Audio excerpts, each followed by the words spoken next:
Umut Kervanı olarak çok bereketli bir dönem yaşıyoruz. 3 ayların başlamasıyla beraber gerçekten de sahada kendi üye ve gönüllülerimiz ile ihtiyaç sahiplerinin ihtiyaçlarının giderilmesi ve yetim ailelerimizin ihtiyaçlarının giderilmesi noktasında birçok çalışma yaptık.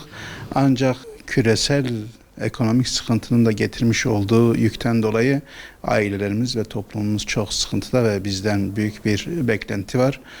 Her gün kapımıza gelenler var. İnşallah bizler de onları boş çevirmek istemiyoruz. Bu nedenle Türkiye'de Umut Kervanı olarak bu gece Rehber TV'de bir yardım çağrısı yapacağız ve hayırseverlerimizin bağış yapmaları için bir çağrıda bulunduk.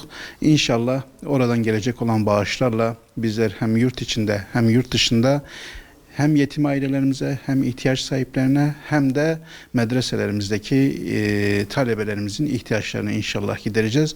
Bu konuda ben burada hayırseverlerimize sesleniyorum. Her zaman elimizden tuttular, elimizi güçlü kıldılar ve inşallah bu gece de onlardan desteklerini bekliyoruz. Rabbim kendilerinin vermiş olduklarının karşılığını kendilerine kat kat versin ve ahiret azığı olarak, cennet azığı olarak onlara geri çevirsin inşallah. Tak çalışması da olacak inşallah. Bizler saat 17'den itibaren inşallah tak çalışmamız olacak ve Rehber TV'de saat 22'de canlı olarak programımız olacak inşallah.